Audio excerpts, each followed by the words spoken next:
Evangelho de Lucas, capítulo de número 15.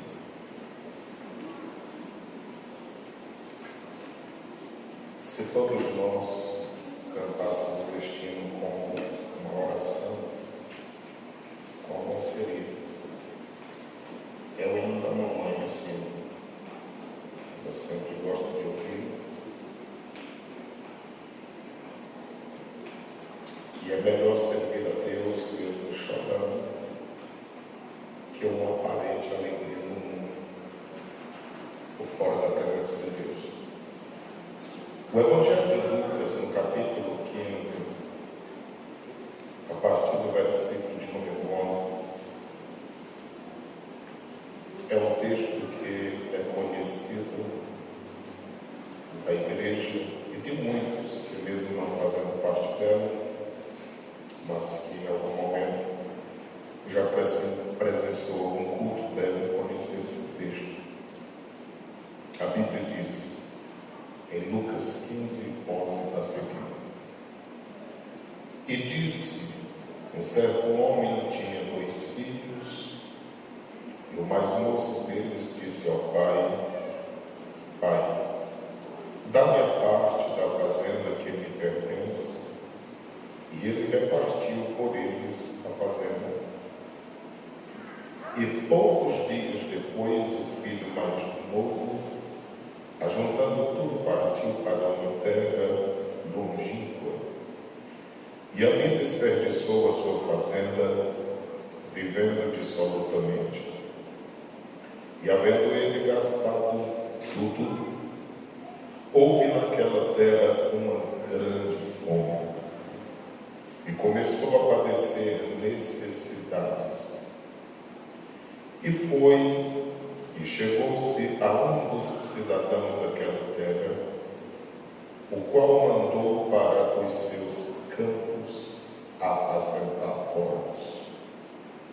E desejava encher o seu estômago com as bolotas que os porcos comiam, e ninguém lhe dava nada.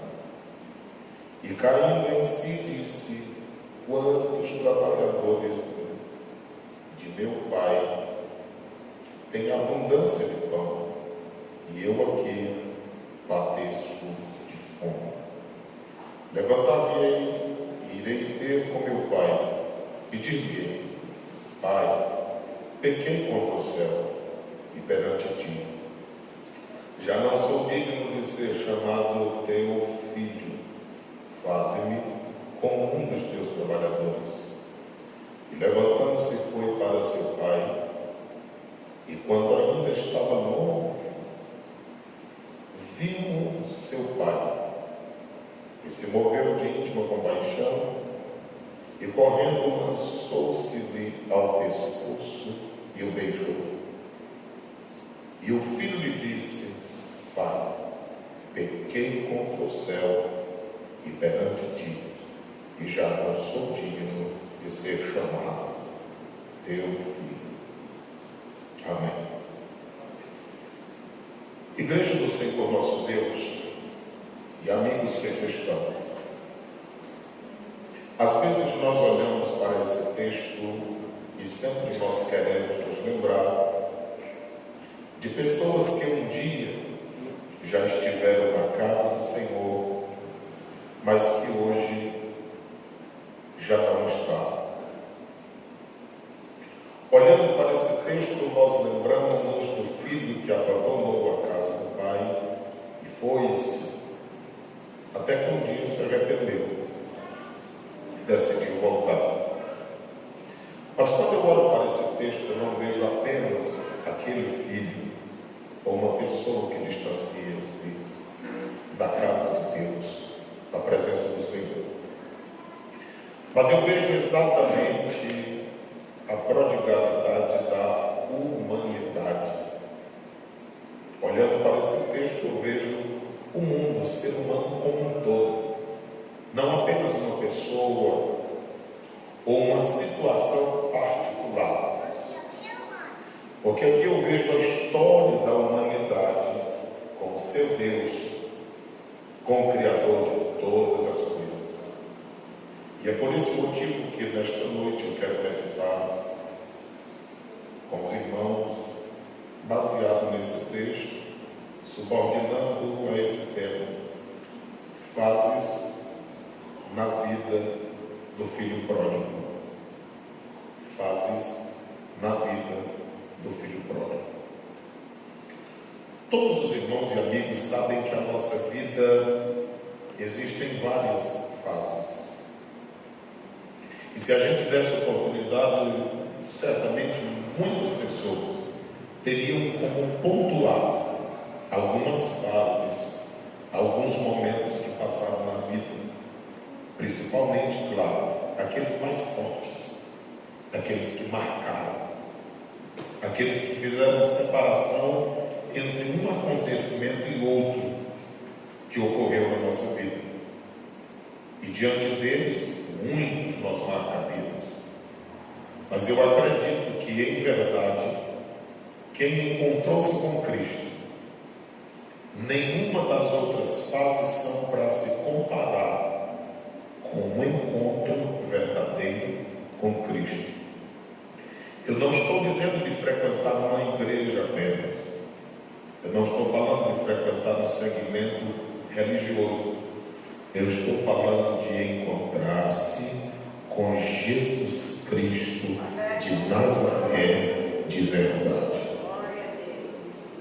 Porque o encontro com Jesus é diferente. A Bíblia diz que Jesus um dia estava passando e saiu ao encontro dele pelo menos 10 leprosos. Eles não tiveram como aproximar-se de Cristo. Ao longe eles gritaram, pediram que Deus tivesse misericórdia, e o Senhor disse que eles estariam sãos, poderiam ir, que eles estariam curados. E eles foram. A Bíblia diz que apenas um entre os 10, que era estrangeiro, voltou para agradecer. E quando nós observamos a história, nós vemos que aquele recebeu algo mais que os outros não receberam. Os outros receberam a cura, que quem é curado pode tanto voltar a adoecer outra vez, como morrer de qualquer uma outra doença. Mas aquele que voltou para agradecer, Deus lhe deu a bênção da salvação. Dos 10, apenas aquele verdadeiramente encontrou com Jesus. Porque ainda que o seu corpo voltasse a enfermar, ou ainda que ele morresse de qualquer uma outra enfermidade, porque todos nós passaremos por este momento da morte um dia, mas ele teria com Cristo a eternidade se não distanciasse daquele encontro verdadeiro com Cristo. É por isso que eu não falo de apenas receber algo de Deus. Eu falo de ter no coração, na alma, no espírito, ter uma comunhão genuína e verdadeira com o Deus dos céus. Quando eu olho para esse texto sagrado, e como nós estamos falando de fases na vida do filho pródigo, a primeira delas que eu quero pontuar é esta. O filho pródigo era feliz e não sabia. O filho pródigo era feliz e não sabia. Capítulo 15, versículo 12 diz: e o mais moço deles disse ao pai: Pai, dá-me a parte da fazenda que me pertence. E ele repartiu por eles a fazenda. Amados irmãos, ele estava na casa do pai.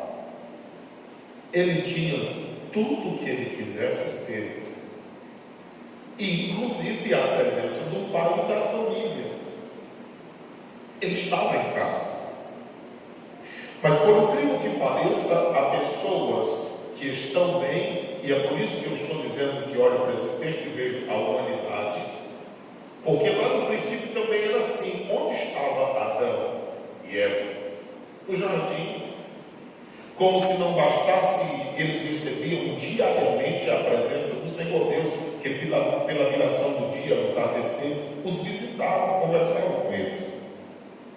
A Bíblia diz em Eclesiastes 7:29 que Deus fez todas as coisas em perfeito estado, mas o homem buscou muitas invenções. Olhando para isso, lá estavam eles felizes, mas também não sabiam. Às vezes nós estamos desfrutando de uma vida e vivendo-a, e embora estejamos felizes, nós não sabemos disso. Porque às vezes se pensa que felicidade é uma imagem nas redes sociais, que não é. Às vezes se pensa que para ter uma felicidade precisa de dinheiro, mas há quem tenha muito dinheiro e não seja feliz. Há quem pense que precisa de muitas coisas materiais e realizações outras para ter a felicidade. E nada disto transmite felicidade. Porque se assim fosse, não haveria no mundo tantas pessoas bem-sucedidas financeiramente, profissionalmente e ainda infelizes. Defendemos e pregamos que a felicidade absoluta, verdadeira, genuína, profunda, que resplandece no rosto, é quando alguém tem a presença de Jesus Cristo na vida. É somente Jesus. Se você tiver tudo e não tiver Jesus, continua sem ter nada ainda. Porém, se nada que esse mundo oferece e nos dá possibilidade, se nada dele nós tivermos, mas tivermos a presença de Jesus, nós já temos tudo na vida, porque Jesus completa o ser humano. Segunda fase da vida do filho pródigo é que ele era infeliz e não sabia. Primeiro, ele era feliz, mas não sabia. Ele achava que estava na casa do pai, acompanhado pelo pai, ainda que tivesse algumas exigências, era infelicidade. Se não fosse assim, ele não teria pedido para sair. Ele era feliz, mas não sabia. Um dos problemas maiores é que nós sempre percebemos que éramos felizes e não sabíamos somente quando nós estamos em dificuldade. Quando nós estamos bem, geralmente nós ainda encontramos defeito e nós gostaríamos de estar melhor, afinal de contas nós sempre procuramos melhores. Mas o pior é que às vezes na busca dessa melhor, acaba piorando. Alguém já disse que quem quer ser grande, sem poder, termina ficando pequeno sem querer. Isso se aplica em várias situações da vida. Segundo ponto da mensagem, o filho pródigo era infeliz e não sabia. Veja só o que diz em versículo 13 e 14. E poucos dias depois, o filho mais novo, ajuntando tudo, partiu para uma terra longínqua e ali desperdiçou a sua fazenda, vivendo dissolutamente. E havendo ele gastado tudo, houve naquela terra uma grande fome e começou a padecer necessidades. Nós vivemos num mundo onde as pessoas são infelizes e não sabem. Imagine só a pessoa passar uma semana, um mês, ou aqueles que são mais corajosos que saem da sua cidade para trabalharem em outras, ficando distante de tudo e de todos. E por mais que nós aqui achemos que eles estejam lá às mil maravilhas, mas muitos deles padecem limitações e dificuldades a fim de angariar algum recurso. Afinal de contas, saíram para conseguir algo.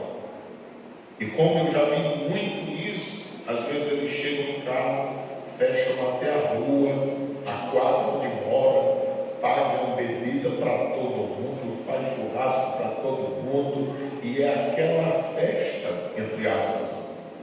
Mas tudo aquilo é por causa do vazio que há na alma. Na realidade, as pessoas vivem essa vida, mas eles são infelizes e ainda não descobriram a sua infelicidade. O filho pródigo achava que estava bem, ele tinha tudo tudo em suas mãos, financeiramente falando, ele tinha saúde para gastar aqueles recursos, rapidamente aparecem muitos amigos, porque a Bíblia diz que quem tem dinheiro tem muitos amigos, e são multiplicados aqueles que lhe presenteiam. Mas quem fica liso, até os parentes abandonam. O escritor de Provérbios disse isso. Então, quando se olha para isso na Bíblia Sagrada, nós vemos que nem sempre alguém esbanjar alguma festividade, alguém esbanjar bebidas, ou postar em redes sociais que está desta ou daquela forma, simboliza uma verdadeira felicidade. Às vezes, as pessoas estão querendo mostrar o que elas gostariam de ter ou ser, mediante uma imagem. Então aquele moço era infeliz e não sabia. Quantas não são as pessoas que estão vivendo uma vida de infelicidade, achando, pensando que estão bem, mas estão muito, muito maus. Quando nós olhamos para a palavra do Senhor, nós vemos a terceira fase na vida do filho pródigo. A terceira, ele era consciente, porém ainda permanecia infeliz. A primeira, ele era feliz e não sabia. A segunda, ele já vivia um momento de infelicidade, mas continuava sem saber.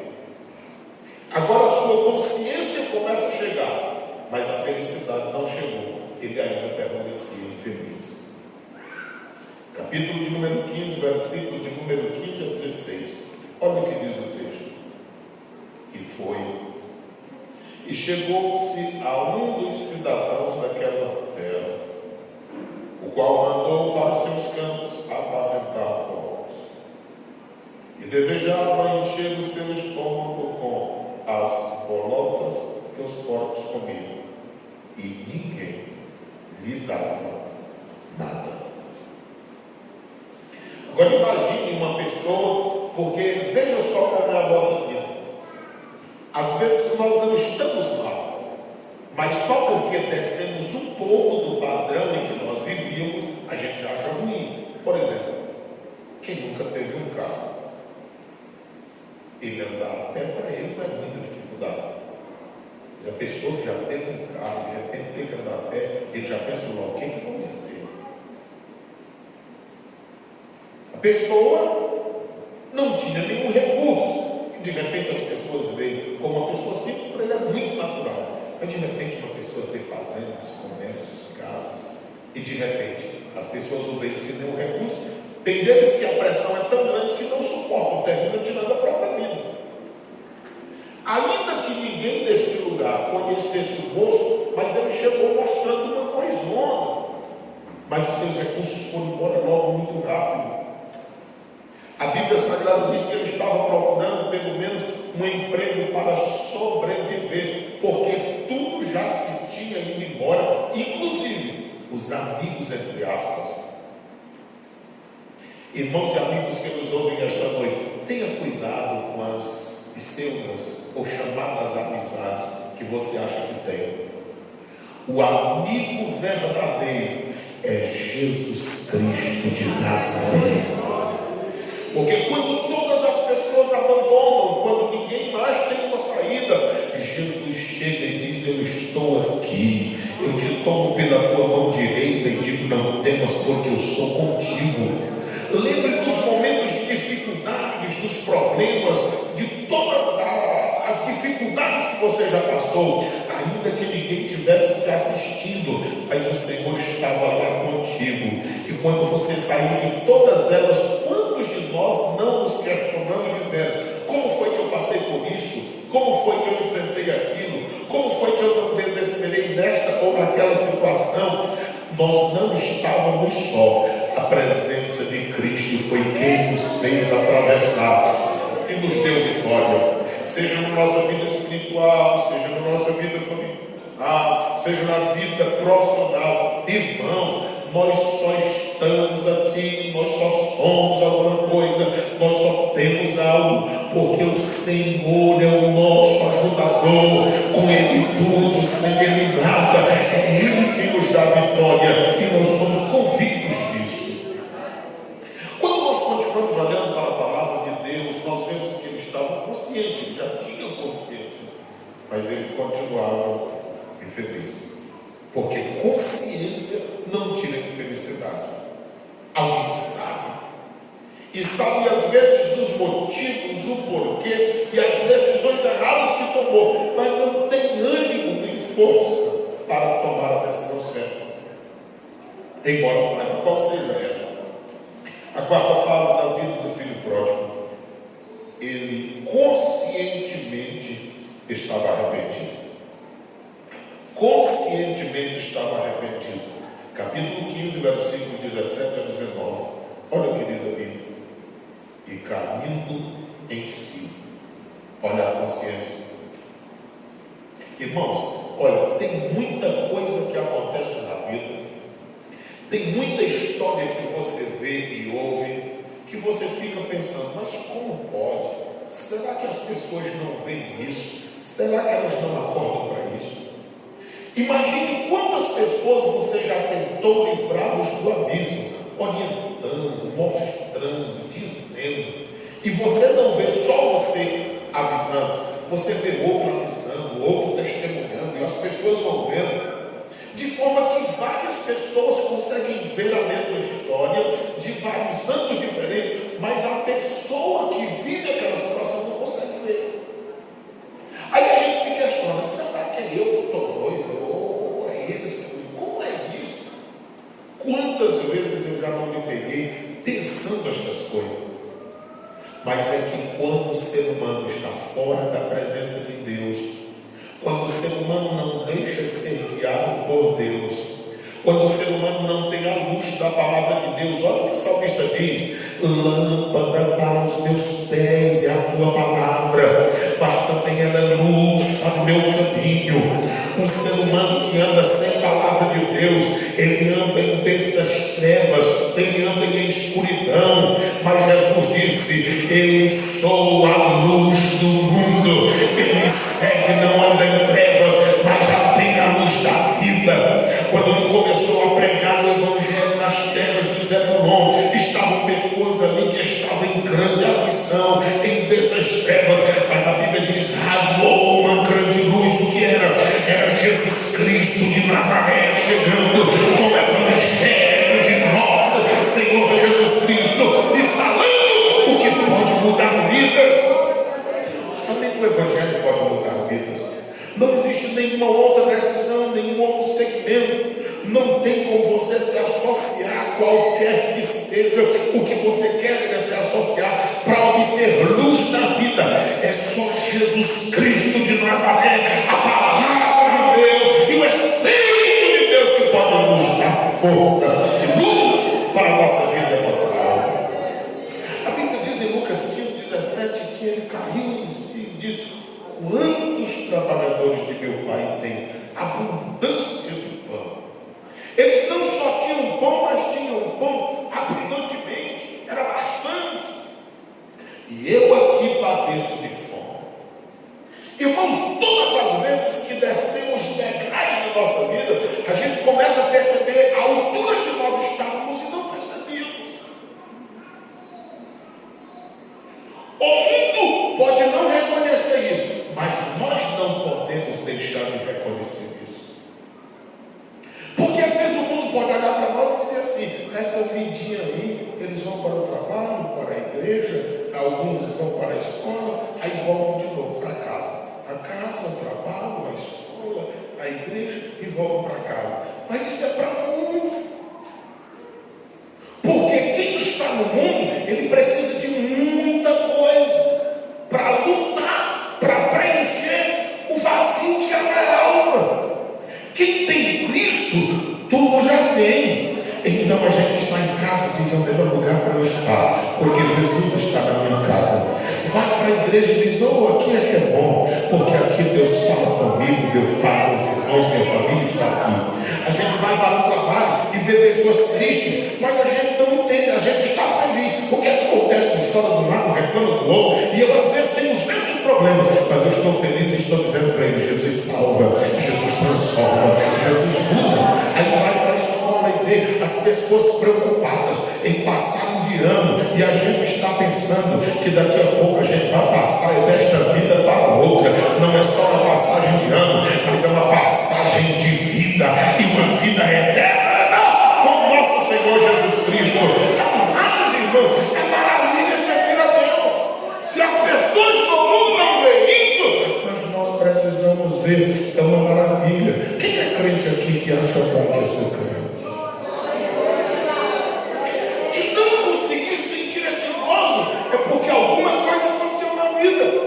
O salmista teve um momento que não estava sentindo, irmãos, e ele disse: ó Senhor, torna a dar-me a alegria da salvação, porque um dia ele havia tido, mas o pecado o atirou. Ele não preocupou-se com o trono, nem com o cetro, nem com a coroa. Ele estava preocupado era com a alegria da salvação, porque quem tem a alegria da salvação pode perder cetro, pode perder trono, pode perder posições, pode perder o que perder. Quem tem a alegria da salvação tem tudo. Agora quem perde a alegria da salvação pode conseguir o que conseguir na vida. Faltando a alegria da salvação, está acabado. Você lembra de Jó?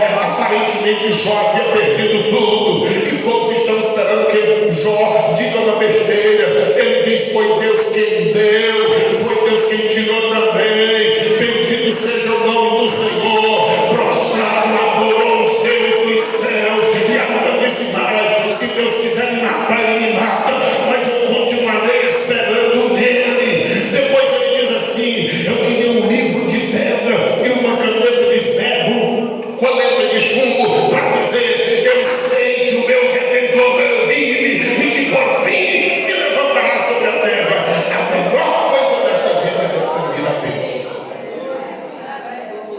O texto sagrado mostra que ele padecia fome. Versículo 18. Mas ele tem uma ideia brilhante: levantar-me-ei e irei ter com meu pai, e dir-lhe-ei: Pai, eu fiz pecar contra o céu e perante ti. Olha a consciência que ele tem: eu já não sou digno de ser chamado filho, faz-me como um dos teus trabalhadores. A ideia dele era de se levantar, porque estava caído. Todas as pessoas que estão fora da casa do pai, distante do pai, estão na mesma situação, caídos da graça, da fé, distantes de Cristo, distantes do propósito para o qual o Senhor os criou, portanto, caídos. Mas eles levantaram-me e lhe deu o meu pai. A coisa boa é da gente saber que o pai nunca saiu do lugar onde nós deixamos, e no dia que nós o procurarmos, ele está aguardando, porém com limitações. O profeta diz: buscai ao Senhor enquanto se pode achar, invocai-o enquanto está perto, dando a entender que chega um momento, irmãos, que pode ser que ele não seja mais encontrado. O texto sagrado ainda diz, e ele disse: eu vou dizer assim: Pai, eu pequei contra os céus e perante ti. Uma das maiores dificuldades é das pessoas reconhecerem os seus erros. Às vezes elas dizem: não, a culpa é deste, daquele ou daquela. Mas o verdadeiro arrependimento mostra que a falha está em nós. O profeta aconselhou dizendo: de que o homem vai se queixar? Queixe dos seus próprios pecados, queixe das suas próprias falhas, dos seus próprios erros. Não procure nenhum culpado, porque se eu estou falando da prodigalidade da humanidade, quando Adão pecou, ele colocou culpa em outro. Era a mulher que ele dizia. A mulher disse: não, fui a serpente. E sempre o ser humano procura culpados pelos seus erros. Mas uma coisa é certa: se nós não quisermos, se nós estivermos firmados em Deus, nada abalará a nossa fé. As tentações, as dificuldades, os problemas vêm, e nós fracassamos porque nem sempre nós estamos firmados como deveríamos estar. A Bíblia Sagrada aqui diz: Pai, eu pequei contra o céu e também perante ti. Geralmente nós pecamos perante as pessoas, Mas primeiro nós pecamos contra Deus, primeiro nós pecamos contra os céus. É verdade que nessa vida de degradação moral e espiritual, o primeiro atingido é o céu. Porque Deus criou todas as pessoas que me ouvem e as que ainda ouvirão para um propósito. Deus não nos criou para viver de qualquer forma, de qualquer jeito. Ele criou com propósitos definidos, e esses propósitos estão na Bíblia Sagrada. Mas quando nós nos distanciamos dos propósitos divinos, nós padecemos o que não gostaríamos, o que não queríamos, e nem o que o Senhor preparou para nós padecemos. Mas quando nós olhamos para o que diz a palavra, caindo em si, nós sabemos que o pecado é contra o céu e também perante o Senhor da eternidade. Mas quem se arrepende de verdade, ele vê o seu estado de indignidade. Ele diz: já não sou digno. Quando você vê pessoas ainda dizendo: não estou arrependido, mas eu merecia isso, deveria ter sido desta ou daquela forma, essas pessoas ainda não se arrependeram profundamente. Quem se arrepende profundamente, ele não procura razões, ele acha que perde todas elas, porque é isso mesmo que acontece. Ele diz: eu já não sou digno de ser chamado nem teu filho, mas eu quero ser pelo menos um dos teus trabalhadores. Irmãos, quem está na casa do Pai e tem essa consciência de indignidade e deseja ser pelo menos um trabalhador, dificilmente ele sairá da casa do Pai. Porque aquele filho só saiu porque ele achava que trabalhava demais, ele achava que oferecia muito e não tinha quase nada de volta. Mas quando nós temos o sentimento de indignidade, e quando nós temos a consciência que nós já estamos querendo fazer, e por mais que nós façamos, nós nunca pagaremos, dificilmente nós sairemos da casa do Pai. Porque se a pessoa disser para nós: tu é indigno, nós diremos: glória a Deus, eu também sei disso. Se alguém disser: tu não faz nada, mas a gente diz: eu estou trabalhando, é para Deus, ele está vendo o meu serviço, eu vou continuar. Se a gente olhar para todas as possibilidades e para tudo que disserem de nós, nada vai nos desanimar, porque nós já estamos no grau mais baixo da indignidade, nós reconhecemos isso. Então nada disso vai mais nos rebaixar, porque nós já chegamos no limite. Então nada nos tirará da presença de Deus. Agora, se a gente estiver em cima de um degrau, nem que seja em cima de uma gilete, a gente já vai se achar alguma coisa. E se alguém tirar a gilete debaixo dos nossos pés, a gente vai dizer: me derrubaram. Mas quem está firmado na rocha que é Cristo, sabe que nada vai tirá-lo do lugar onde Deus o colocou. Porque ruim estava era antes, nós estávamos no lamaçal, no charco de lodo, mas Ele tirou de lá, firmou os nossos pés na rocha, pôs nossos lábios no novo canto, encheu o nosso coração de alegria, e nós estamos aqui felizes. Agora, mais do que essa consciência de arrependimento, a quinta fase da vida do filho pródigo, ele agiu de uma forma feliz e conscientemente. O que é difícil para muitos, mas as fases da sua vida lhe permitiu assim agir. Você lembra da primeira? Ele era feliz e não sabia. A segunda, ele era infeliz e não sabia, achando que estava abafando, mas estava cheio de infelicidade. Terceiro, ele estava conscientemente infeliz. Agora ele já sabia o estado em que estava. A ficha havia caído. Quarto, ele estava conscientemente arrependido. Ele percebeu que havia feito tudo errado. Agora, melhor que tudo isso, quinto, ele estava agindo de uma forma feliz e consciente. Capítulo 15, versículo 20. Até então era só pensamento. Versículo 20, agora ele põe em prática os seus propósitos. E levantando-se, foi para seu pai. E quando ainda estava longe, viu seu pai. Amigos e irmãos que chegaram até aqui, todos nós já nos levantamos esta noite. Nós viemos à casa do nosso pai. estejamos longe, perto porque estamos na casa do Pai, longe porque o nosso coração não está onde deveria. E embora estejamos perto e longe, mas o Senhor está vendo, porque o filho estava longe, mas o pai estava olhando dizendo: é meu filho, eu conheço, sei quem é. Sabe, a gente olha para uma mensagem como essa e acha que ela está aí ao erro, mas quantas não são as pessoas sentadas nos bancos da igreja dizendo: eu queria tanto essa felicidade que eu já tive, eu queria tanto aquele nó na garganta que às vezes eu sentia ou na casa de Deus ou no pé da minha cama quando me ajoelhava para orar. Eu queria tanto ter aquela emoção que eu sei que é Deus, que é Ele trabalhando em nós, mas eu já não sinto mais. Isso é chamado de insensibilidade. E ela não vem por um acaso.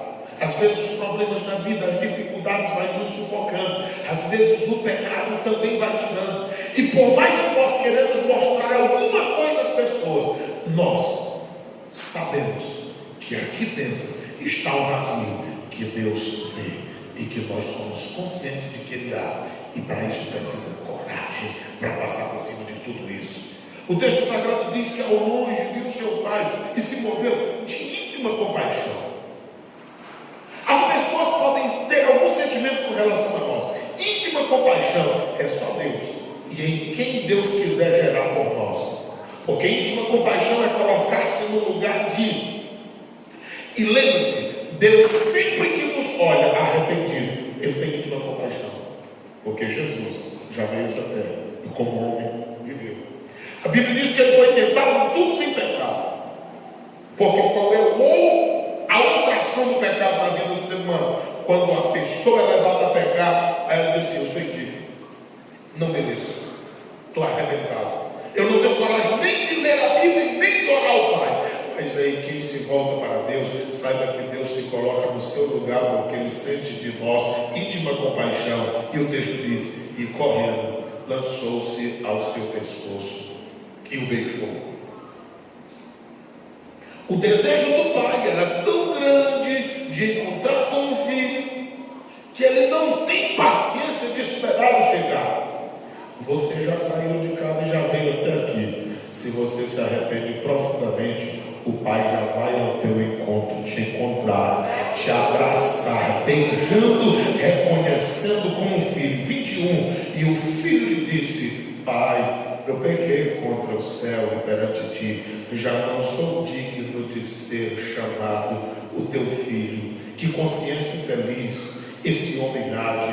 Versículo 22. Mas o pai disse aos seus servos: trazei depressa a melhor roupa, o vestido, ponde-lhe um anel na mão e as sandálias nos pés.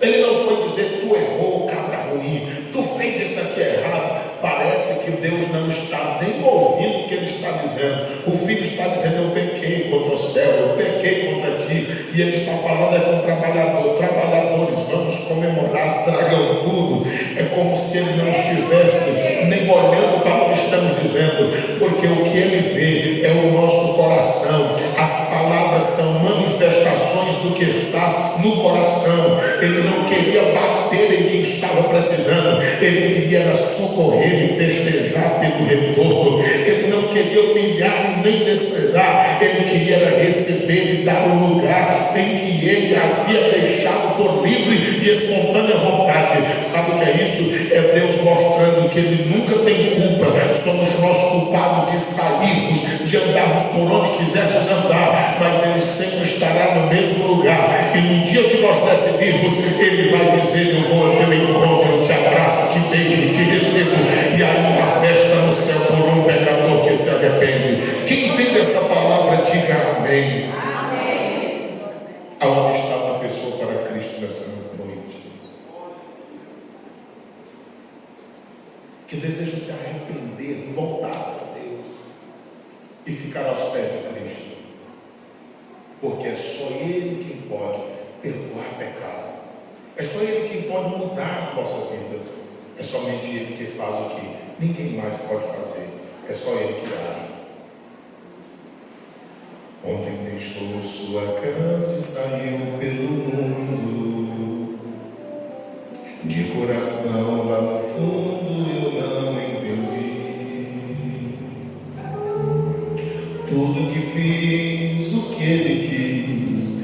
Teus braços abertos ficaram e ainda estão assim, que vão continuar até um dia ver-nos regressar. Posso pensar que o mundo me tem preparado, sem provações tem passado e tudo porque falsos amigos por aí, conselhos vazios, mas cheios de palavras vãs e grande ilusão. Mentiram ao seu jovem coração, mas nunca é tarde, não.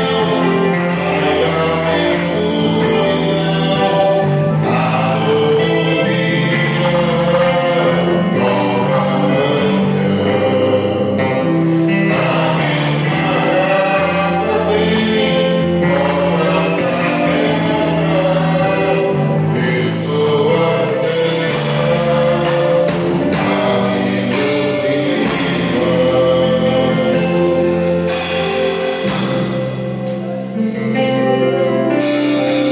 esses olhos, mas nem a distância me engana. Pode ficar bem, pode observar o coração de quem ama, não pode esquecer. Seus passos estrados, tropeções, seus olhos que brilham e choram. Pai, eu serei mas limpa na cidade, bebida e vinho,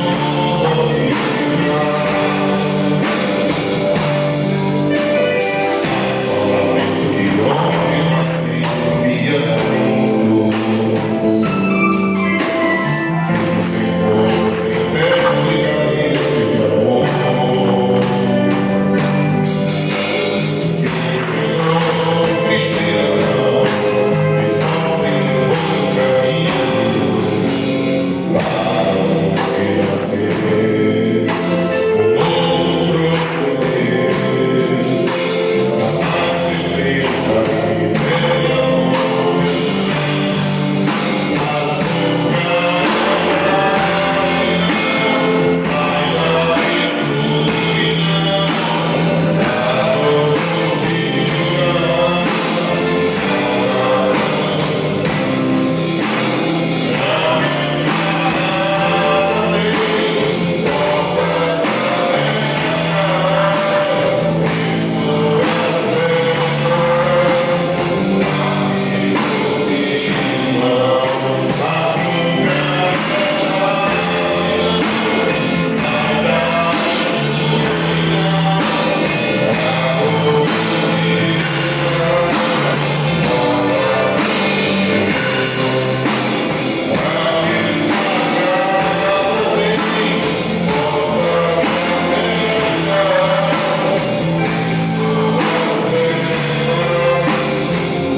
Diante do que temos ouvido, os amigos que nos têm visitado, tem alguém que deseja pegar a vida a Cristo? Volte amanhã. Amanhã é culto de ensino da palavra de Deus, nós nos reuniremos aqui mais uma vez para adorarmos o Senhor. Há alguém que deseja pegar a vida a Cristo? Eterno, soberano Deus, nós te louvamos pela vida e a vida de cada um dos que até chegaram, pelas famílias que estão representadas. Nós vimos aqui acerca da prodigalidade da humanidade. É assim que o ser humano se comporta sem ti. Mas o Senhor recebe todos e tantos quanto a ti venham como Senhor, Salvador, como Pai. Eu quero te pedir, não deixe que nenhuma das pessoas que nos ouviram nesta noite, ouviram a tua palavra, sejam as mesmas, mas que elas sejam melhores. Aplica, ó Espírito de Deus, a tua palavra aos nossos corações e mentes. que ao retornarmos para o nosso lar nós tenhamos uma noite em paz. Enquanto o nosso corpo descansa, guarda o nosso local de descanso. E que o teu bom Espírito ministre a nossa mente, aos nossos corações, ao nosso espírito, à nossa alma, às nossas emoções, a fim de que todos nós estejamos por ti guardados e em total e plena comunhão contigo. Amanhã, pertencendo a nós, queremos estar em tua presença. Olha para todo este povo que aqui veio e aos que não puderam vir. Leva aos seus lares em paz, guardando-os e dando uma noite em paz a todos nós, pois tudo que te pedimos o fazemos no nome de Jesus Cristo. Que a graça de nosso Senhor Jesus, o amor de Deus, o nosso Pai, a comunhão e a consolação do Santo Espírito de Deus seja conosco não somente hoje, mas sempre, e todos dizem amém. A paz do Senhor.